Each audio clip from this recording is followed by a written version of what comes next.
My mom slapped me so hard across the face that my ears rang, my cheek burned like fire, and for a few seconds the whole kitchen spun. I staggered back, eyes watering, tasting blood where my tooth cut the inside of my lip.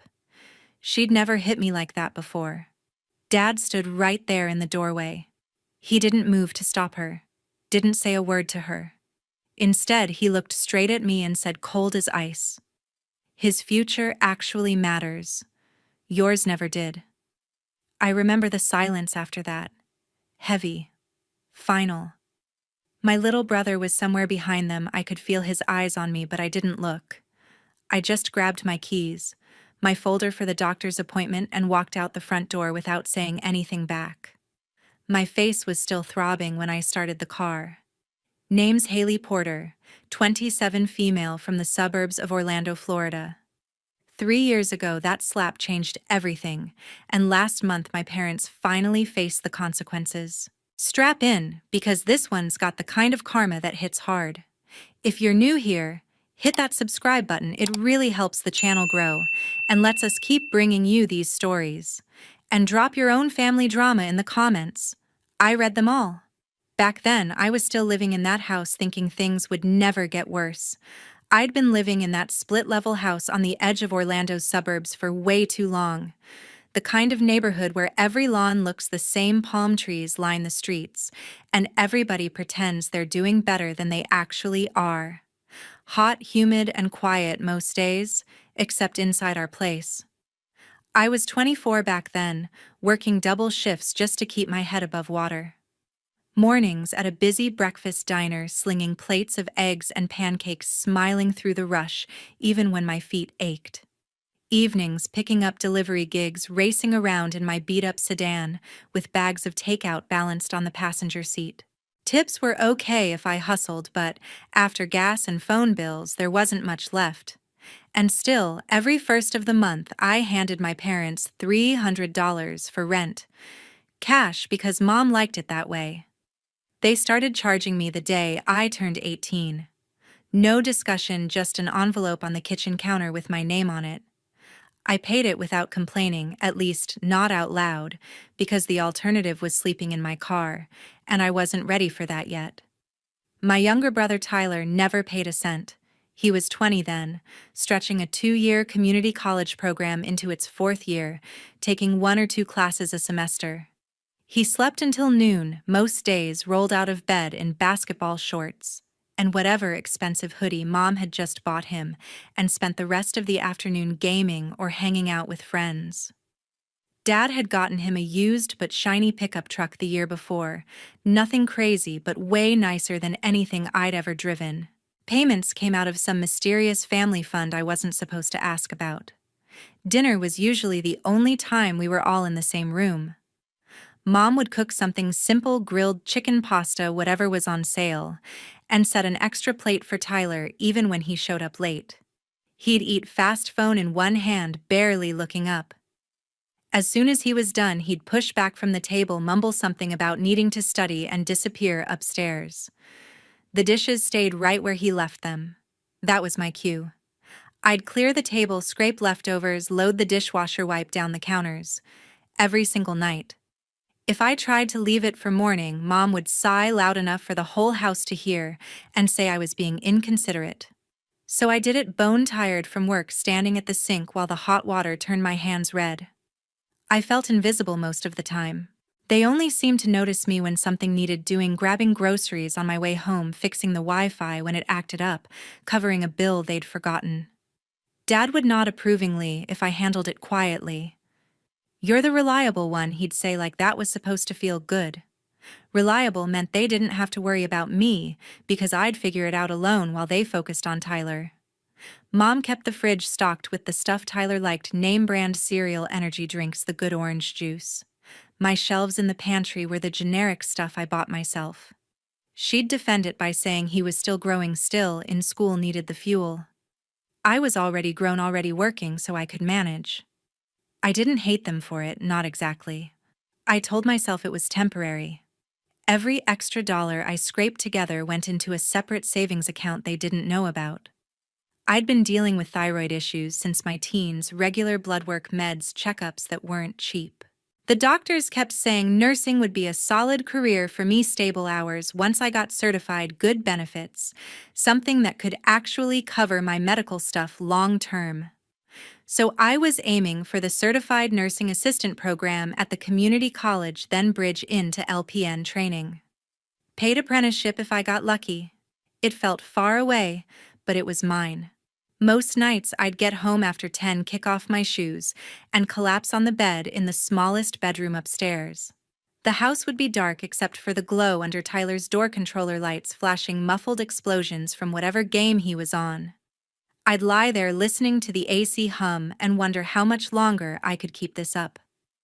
One night after a late shift, I walked in quietly and heard my parents talking in the living room. Their voices drifted through the open layout, low and comfortable, like they were discussing the weather.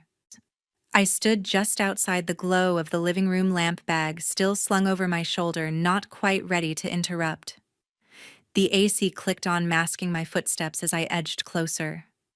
Mom was curled up on the couch with her laptop balanced on her knees, scrolling through something. Dad sat across from her in his recliner, beer in hand, flipping channels absent-mindedly. "We'll need to cover another $800 for Tyler's registration next month," Mom said, tone light but pointed. "The deadline's coming up, and he mentioned a couple of new fees for his online classes." Dad muted the TV. "Already we just paid the last batch. Thought that education account was supposed to handle the basics." "It is. But things add up. New textbooks, software subscription for his business course. He's really applying himself this semester. You should see how motivated he is." There was pride in her voice, the kind she saved for his smallest accomplishments. I pressed my back against the wall, pulse picking up. Education account. They'd use those exact words like it was real, set aside just for him. I remembered asking about college money when I was 18, right after graduation. Mom had shut it down fast. Said the house payments were tight. Dad's shop had slow months. No way we could swing loans or tuition. Dad backed her up, told me real life didn't wait for degrees, better to start earning right away. So I did. But here it was alive and breathing for Tyler's software subscription. For extras he probably didn't even need. Dad exhaled slowly. "Fine. Transfer it over tomorrow. Just keep him on track. He's got real potential if he sticks with it." "He does," Mom agreed, clicking something on the screen. "Way more drive than most kids his age. We're lucky." I swallowed hard, the words landing like stones. Lucky. Drive. I'd been pulling doubles since 19, saving every tip for my own shot at classes, and that was coasting. The fan spun overhead, indifferent. They moved on to shop talk, Dad complaining about a customer who kept delaying payment on a transmission rebuild. Mom suggested using part of the next deposit to cover Tyler's stuff if things got tight. I backed away slowly, careful not to bump the side table, and slipped upstairs. In my room, I sat on the bed, lights off, staring at the faint strip of glow under Tyler's door across the hall. The education account wasn't a myth. It just had rules I'd never been told about. All those no's I'd accepted, all the applications I never filled out because I believed we were broke.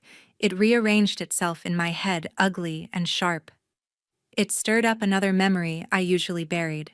About 2 years earlier, I'd finally lined up an entry-level medical billing course at the Technical Center, short program. Affordable, would have given me office experience and maybe insurance to help with my thyroid meds. I'd studied the brochure for weeks, even got a recommendation letter from my diner manager. The entrance exam was on a Friday morning. Thursday night, my car sat fine in the driveway. Friday, it wouldn't start, battery completely drained, cables loose like someone had tugged them. Dad came out, looked under the hood, said it needed a jump, and maybe more. By the time he got it running and I drove over, the testing window had closed. Non-refundable fee gone, spot filled. I called from the parking lot, voice cracking, and they said, "Sorry, next cycle was 6 months away." Dad never billed me for his time, acted like he'd done me a favor. Tyler had been heading out that weekend for a beach trip with friends, last-minute plans, big group. I never thought twice about it then. Too upset about the money lost, too focused on picking up extra shifts to recover. But now, with the education account laid bare, that old breakdown felt different. Suspicious. Like maybe someone had made sure I stayed stuck. I didn't have proof, just a sick twist in my gut that wouldn't settle. I lay awake most of the night, turning it over, the pieces not quite fitting but close enough to hurt. Morning came too soon. I dragged myself downstairs around 9, still in yesterday's fog, pouring coffee while the sun blasted through the windows. Tyler wandered in closer to 10, hair messed up, wearing gym shorts and a tank top. He grabbed cereal, the expensive kind Mom bought just for him, and leaned against the counter, scrolling his phone. He glanced up eventually. "Hey, you working today? Afternoon shift?" "Why, my truck's low on gas and I've got that lecture at noon. Can you drop me off at campus?" "It's on your way to the clinic, right?" "The clinic?" "My thyroid appointment, the one I'd booked months out because the endocrinologist stayed backed up. Recent labs had flagged something off, nothing urgent but enough for closer monitoring. Ultrasound, blood draw consult. I'd already arranged coverage at work." I stirred my coffee slower. "Can't today. That appointment's important, they're checking the nodules again. You can fill up or grab a ride with Ashley." He laughed, short and annoyed. "Seriously, it's 20 minutes out of your day. Just move the doctor thing. Labs aren't going anywhere. Move it. Like slots grew on trees." "No. I've waited too long already. Handle your own ride." Tyler's face tightened. He set his bowl down harder than necessary. "Whatever. You're always like this."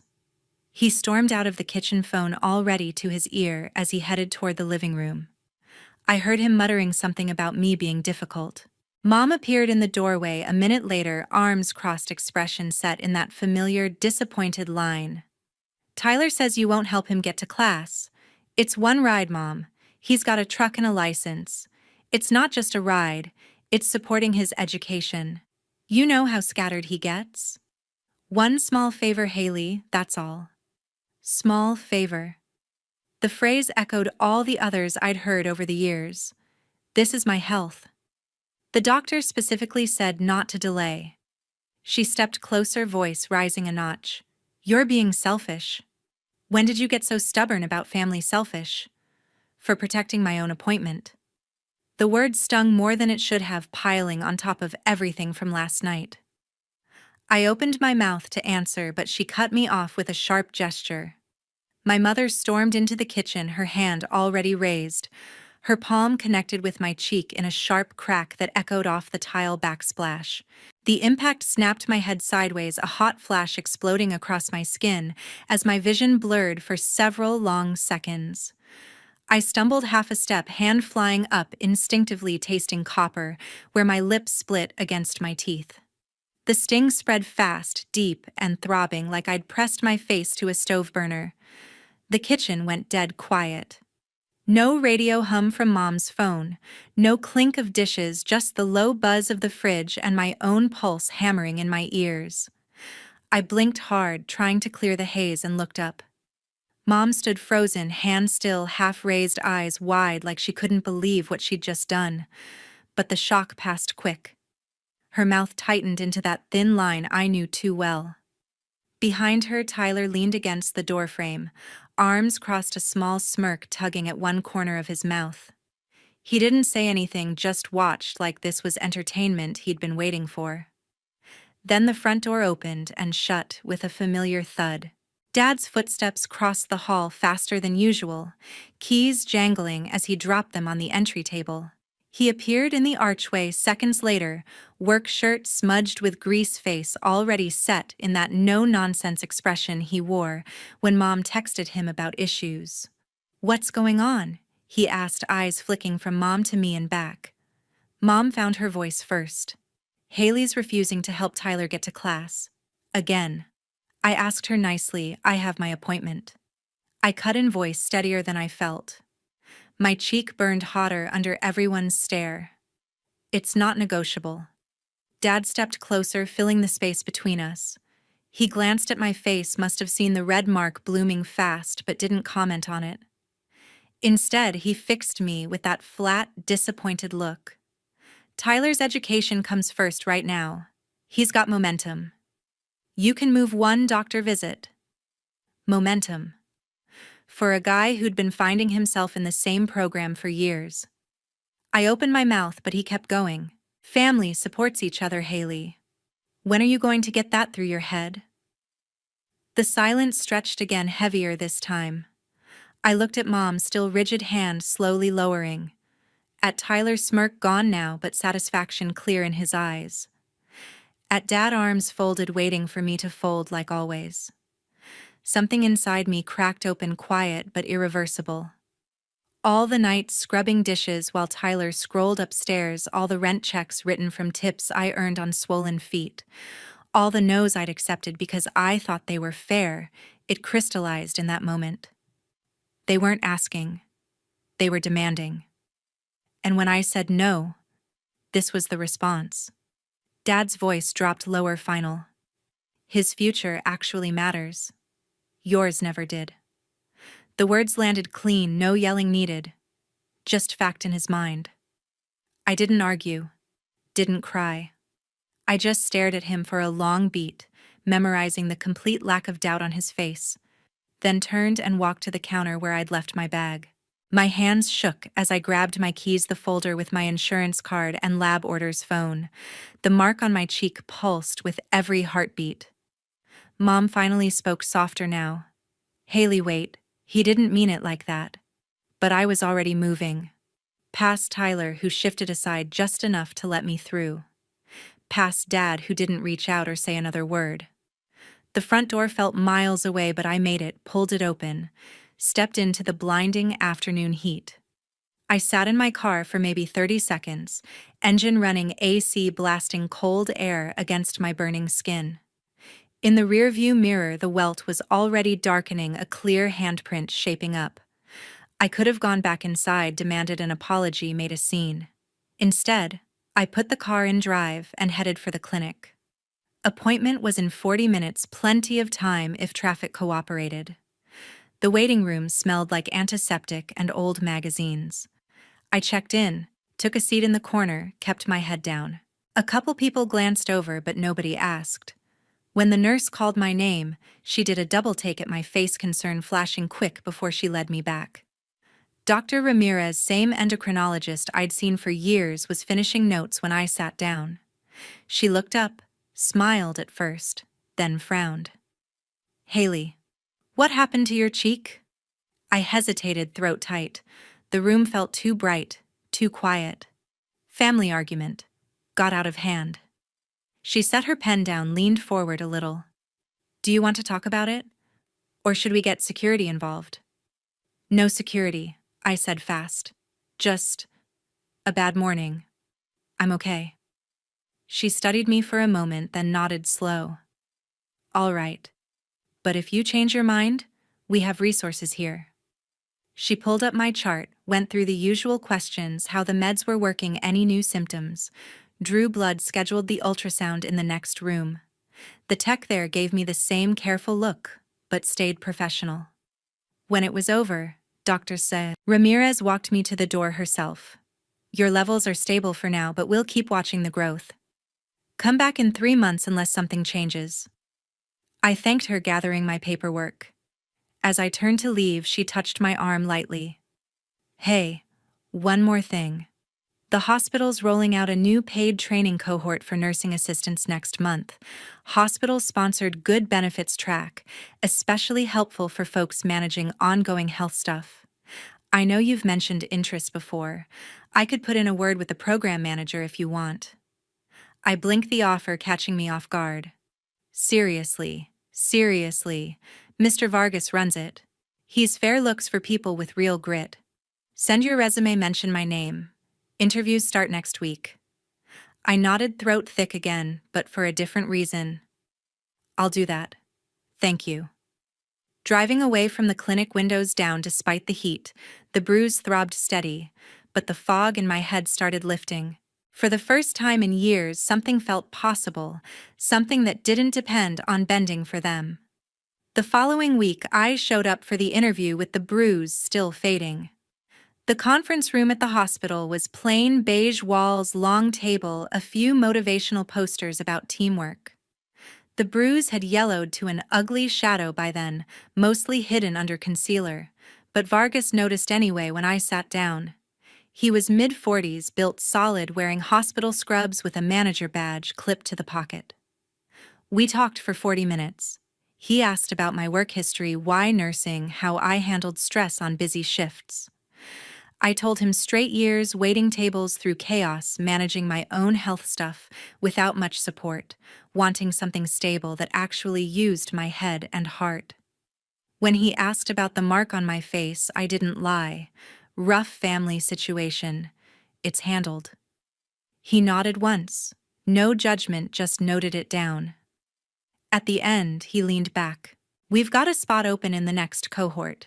Paid training, full benefits after certification, hospital covers most of it. Starts Monday if you're in. I accepted on the spot. No second interview needed.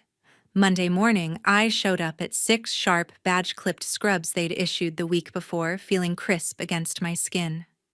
The group was small. 8 of us, mix of ages, all nervous, but ready.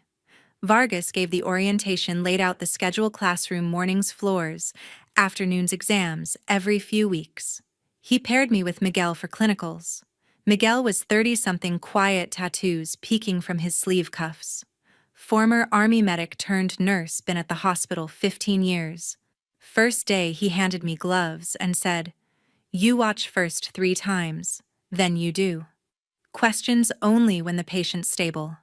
Strict, but every correction came with a clear reason. No yelling, no favoritism, just expect you to learn fast and right. The work was hard from day one.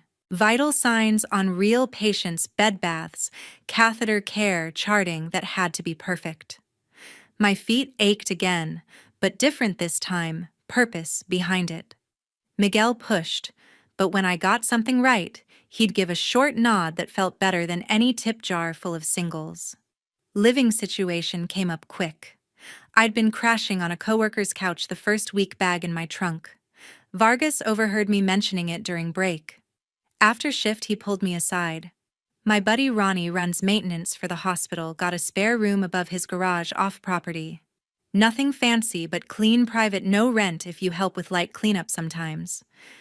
Interested, I took it the next day. Ronnie was 60s. Compact build, retired mechanic who kept busy fixing hospital equipment on contract. The room was small, cot, mini fridge, shower down the hall, but it locked from inside. First night there, I cooked ramen on a hot plate, ate sitting on the floor, no one banging on the door asking why dinner wasn't ready. Slept straight through until the alarm, no footsteps overhead, no muffled gaming sounds through the wall. The contrast hit me, gradual but deep.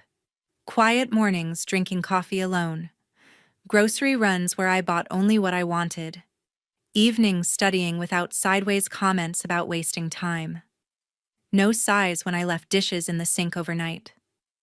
No one tracking my hours or asking why I wasn't home yet. Harlan came through a few days later. I'd texted him from my old diner job, explained short version, asked if he could borrow the truck one evening. He showed up without questions, trailer hitched. We drove to the house after dark when no cars were in the driveway.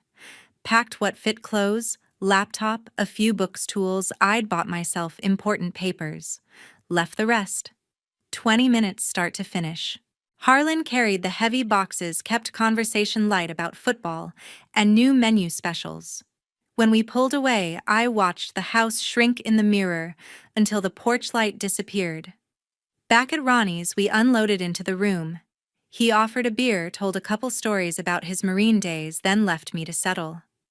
I stacked boxes along the wall, hung a sheet for privacy, plugged in a lamp I'd grabbed from a thrift store. Small, but mine. Messages started piling up that first week. Mom mostly long texts about how I'd overreacted, how Dad was worried sick, how Tyler needed his sister right now. A couple from Tyler asking where his charger was, like nothing happened. I read none past the preview. Blocked the numbers one by one, deleted threads without opening. The silence on my phone felt cleaner than any apology they might have offered. At the hospital, people treated me different, not out of pity, just straight. Miguel corrected my technique on IV starts until I nailed it, then said good and moved on. Other trainees shared notes, covered breaks without keeping score. Vargas checked in once a week, asked how the material was landing, if I needed schedule adjustments around follow-ups. Fair? No hidden agenda. I started breathing easier. Mornings, I'd wake before the alarm stretch without rushing. Evenings, I'd review flashcards on the cot window, cracked to let in night air thick with Florida jasmine. Lost a few pounds from all the walking on floors, gained strength lifting patience. The thyroid stuff stayed, managed meds on time, no one questioning the cost. For the first time, the future didn't feel like something I had to beg for. It was building shift by shift in a place that saw me as capable instead of convenient. 2 months into the program, my first paycheck finally arrived. It came in a plain envelope, my name typed on the front, hospital logo in the corner. $812 after taxes and deductions. Not life-changing, but proof I was earning on my own terms.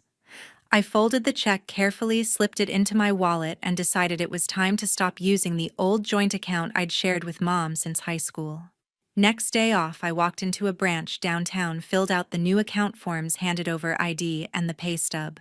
The teller was friendly, chatted about the weather while typing. Then her smile faded. She excused herself, came back with a manager who asked me to sit in a side office. We ran the standard check, he said, voice low. There are some flags on your credit file, negative marks, high balances. We can't open anything today. You'll want to pull your full report and dispute if needed. I thanked him, walked out numb. Negative marks, I'd never owned a credit card, never taken a loan. My only debt was a small medical bill I'd paid off last year. Back at Ronnie's, I used his ancient desktop to request free reports from all 3 bureaus. They arrived by mail a week later, thick packets I spread across the cot like evidence. The numbers stared back, cold. $42,000 total, spread across 5 cards and 2 personal loans, all opened in my name, starting 7 years earlier. Oldest one dated to when I was 20, right around the time I started full-time shifts. I went line by line. Gaming console bundles shipped to our home address. High-end sneakers in Tyler's size. Tools and auto parts billed to Dad's shop suppliers. Tuition payments to the community college, amounts matching what I'd overheard them discussing. Monthly minimums paid just enough to keep accounts open, interest piling up slow and steady. Every purchase traced back to them. My name on the application's forged signatures I recognized as Mom's careful cursive. They'd built a secret credit line on my future while telling me we couldn't afford basics. I sat there until the room grew dark, reports crumpled in my fists. Anger mixed with something sicker, betrayal that ran deeper than the slap. This wasn't a moment of lost control. This was years of planning. A coworker mentioned legal aid clinics downtown, free help for exactly this kind of mess. I made an appointment, showed up with the stack printed and highlighted. Elena Carter met me in a small office stacked with files. Late 40s, sharp eyes, voice calm but direct. She spread the reports on her desk, scanned quick, then looked up. Classic family identity theft. More common than people admit, harder to prosecute because victims hesitate. But the paper trail here is solid. She walked me through it step by step. File police report, first establishes crime, triggers fraud alerts on my credit. Dispute every account with the bureaus, provide ID theft affidavit, police report copy. Freeze credit to stop new damage, then decide civil suit for damages, or push criminal charges. Criminal means your parents could face jail. She said no sugarcoating. Probation at minimum, restitution ordered. You ready for that? I stared at the highlighted lines. Tyler's gaming rig, Dad's shop equipment. They had years to stop, I answered. They chose not to. Still, I asked for time. Went back to Ronnie's, paced the small room, replayed every "we can't afford it" conversation. the education account, the convenient car trouble that cost me a certification chance. It all connected now, deliberate and long-term. 3 nights I barely slept. Part of me whispered they were still my parents. Flawed, sure, but blood. The other part saw the math decades of my life paying for their choices. I thought about the slap, the cold words, the smirk. No remorse, no pause. I called Elena back. File the report. All of it. She nodded when I signed the forms. Good. This won't be fast, but it's the right move. The investigation started slow detective interviews, me handing over everything I had. Subpoenas went out for bank records, shop invoices, college payment logs. Detectives pulled card statements, matched shipping addresses, signatures.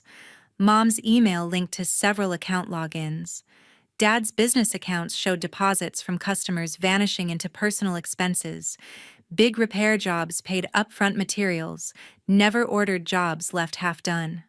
One follow-up interview, the detective slid a photo across the table security cam still from Dad's shop the night my car wouldn't start years ago.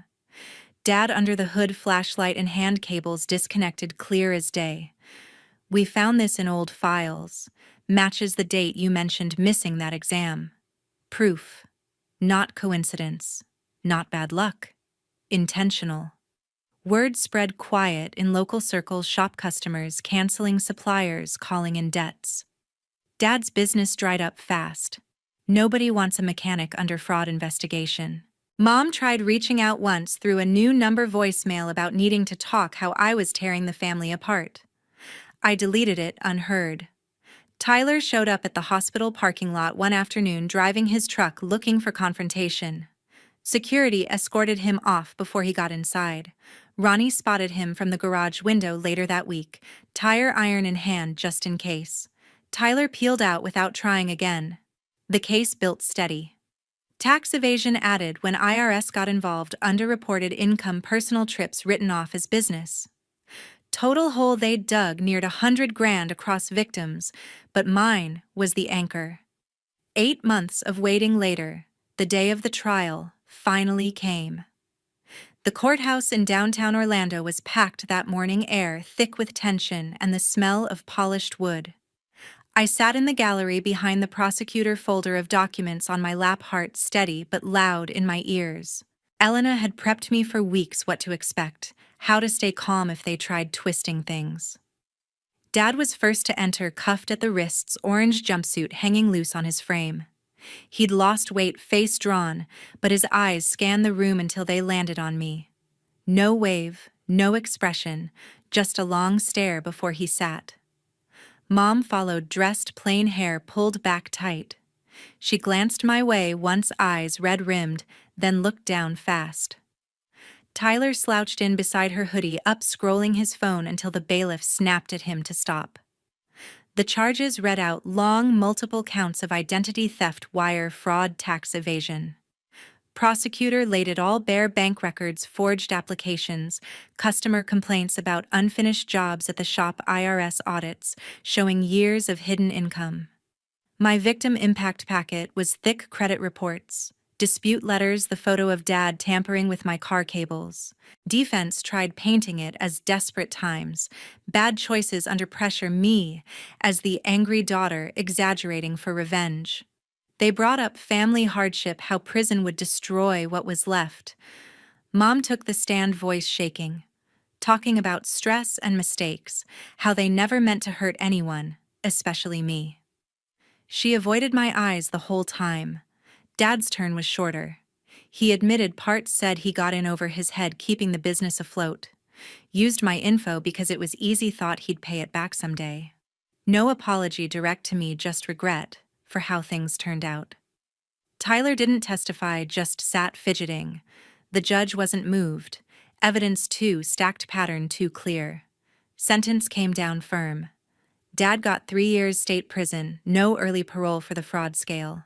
Mom drew 3 years probation, hefty fines, and full restitution order, every dollar run up in my name, plus penalties. Assets liquidated to cover it, starting with the house. They led Dad out first. He paused at the rail, looked back once. This destroy everything, he muttered, voice low but carrying. I met his gaze even. No. You did. I just stopped covering for it. Foreclosure hit fast after that. The split level went to auction 6 months later, sign on the lawn, strangers walking through rooms I'd grown up in. Mom moved to a small apartment, worked odd jobs to meet probation check-ins.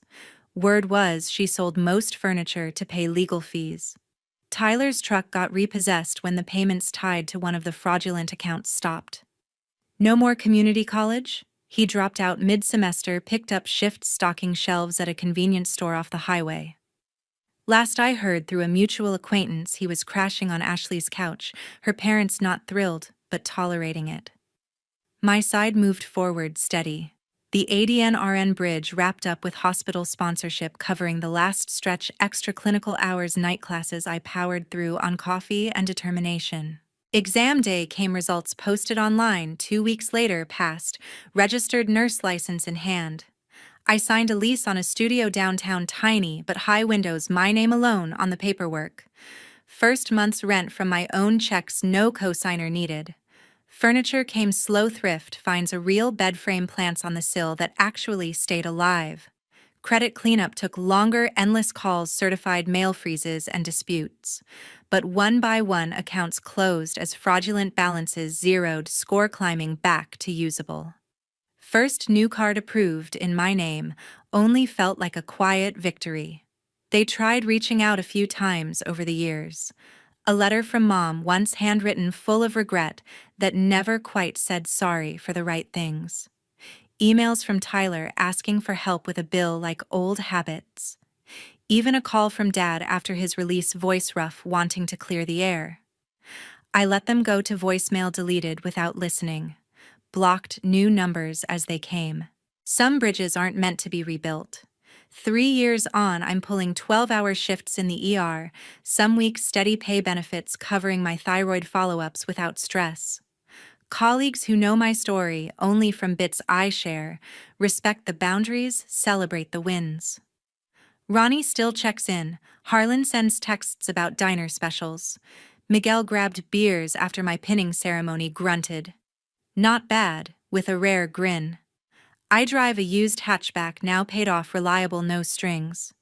Evenings I cook what I want, watch whatever, sleep deep in a space that's truly mine. Looking back, that day in court wasn't revenge. It was consequence finally catching up. And walking away that morning after the slap wasn't running, it was choosing myself. Walking away from toxic family isn't betrayal, it's survival. Some doors need to stay closed forever.